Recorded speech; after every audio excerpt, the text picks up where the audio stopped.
Ahora sigamos viendo otras teorías. Veamos la teoría holística de los pensamientos.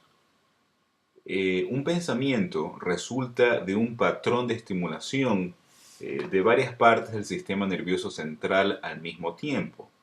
Probablemente las partes más importantes envueltas en la formación de un pensamiento son la corteza cerebral, el tálamo, el sistema límbico en general y la formación reticular superior del tallo cerebral.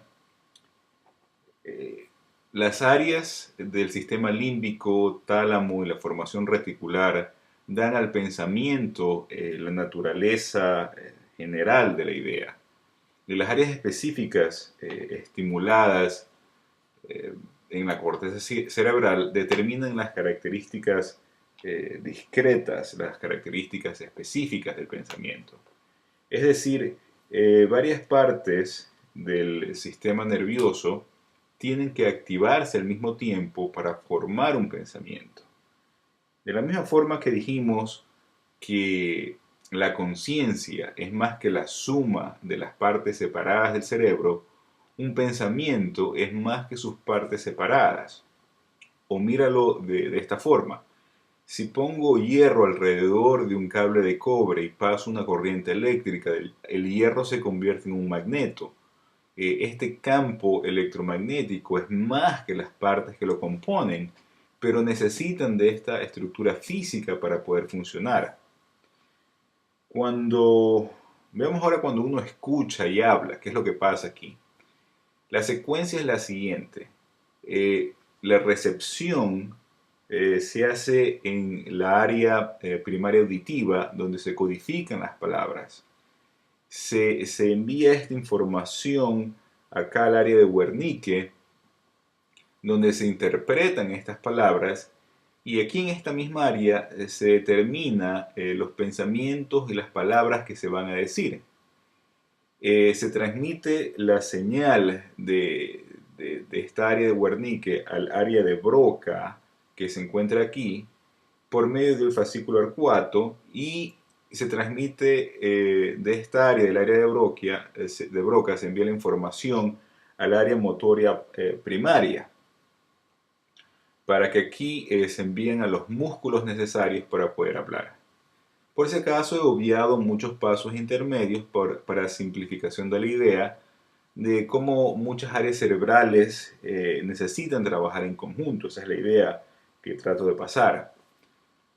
Cuando uno lee y habla, lo que sucede es que primero el área receptiva para las palabras a leer, en el área primaria visual, después la información se analiza inicialmente para la interpretación temprana en la región de la circunvolución angular, y finalmente llega al área de Wernicke, y de aquí en esta área sigue el mismo proceso que dijimos anteriormente cuando se habla.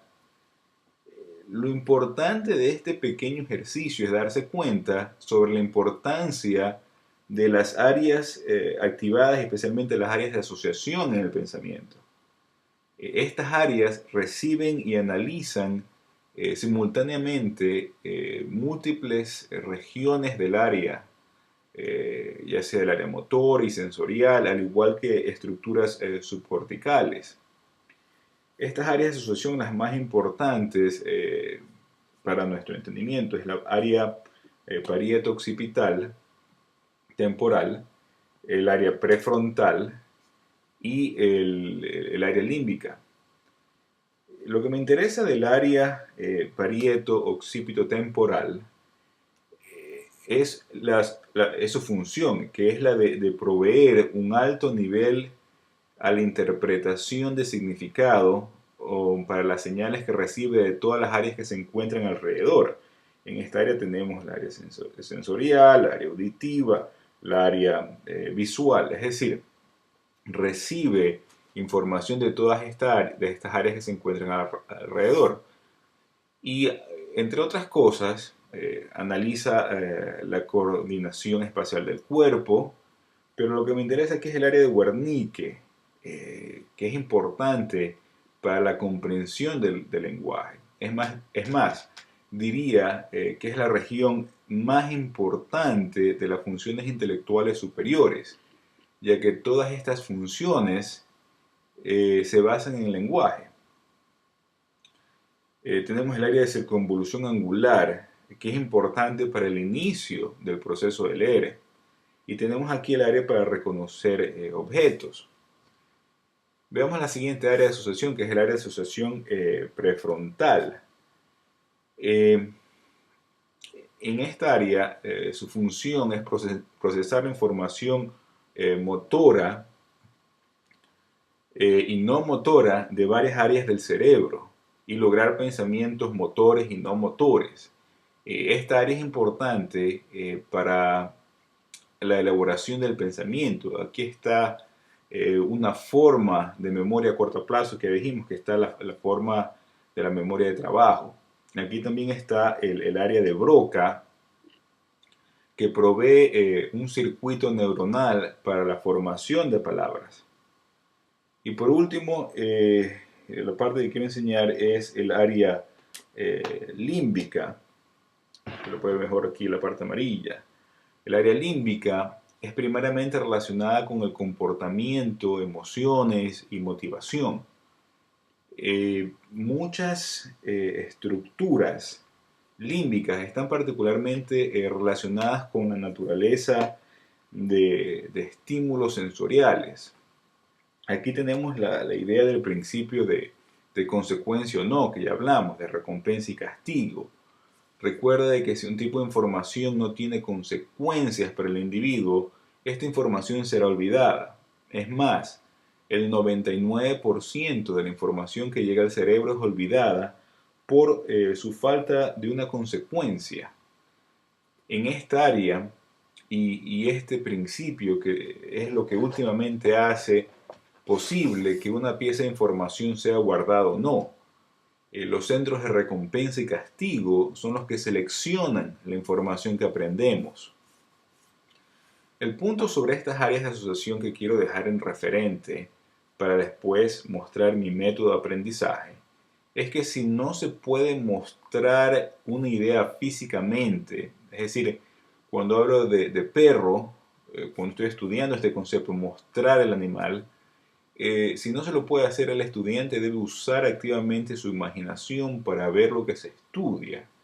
Por ejemplo, cuando se está estudiando el corazón, el estudiante, si no puede verlo, debe imaginarlo, imaginar el color, cómo tocarlo, cómo se sentiría si este órgano estuviera en su mano, cómo se oiría, ya que al imaginar son las mismas áreas que se están activando y mientras más precisa sea esta imagen, esta imaginación, mayores áreas del cerebro serán estimuladas. Si es que estamos hablando de una idea abstracta, es decir, que no en un concreto específico, el estudiante debe usar su imaginación para crear imágenes concretas o abstracciones, imágenes abstractas, como una obra de arte que represente la idea. Es decir, crear una especie de modelo mental. Es decir, si veo una idea abstracta y me imagino los varios concretos que representan esa idea, o hago un modelo abstracto de lo que se está aprendiendo. Por ejemplo, digamos que quiero aprender que la presión arterial es igual al gasto cardíaco multiplicado por la resistencia vascular periférica, que es una idea bastante abstracta, es una ecuación. El primer paso sería imaginar un concreto que tenga esta misma relación algebraica. En este caso yo me estaré imaginando usar una manguera para regar el césped. Y cuando cierro poco a poco la punta de la manguera, el agua sale con una mayor presión y el chorro es más largo. Es el mismo principio. Después imagino cómo el volumen de sangre que sale del corazón tiene una cierta presión, pero cuando hay una mayor vasoconstricción en los vasos arteriales, la presión arterial aumenta. Al imaginar, veo una película que es a color, que puedo sentir y a la vez escuchar mis ideas que explican dicha imagen. Mientras más áreas del cerebro se encuentran trabajando, mayor es la información que llega a estas áreas de asociación y finalmente pueden ser recordadas a un plazo intermedio. Ya vimos anteriormente la importancia de una motivación adecuada, que el estudiante sepa que lo que está haciendo tiene unas consecuencias, ya sea positivas o negativas, para que el sistema límbico pueda actuar y decidir si se debe guardar la información o no. Últimamente hay que repetir este tipo de información, al repetir la memoria, hay que pasar estas imágenes varias veces para tratar de cambiar cambios estructurales, ya sea temporales, y se repite varias veces, definitivos en estos circuitos neuronales.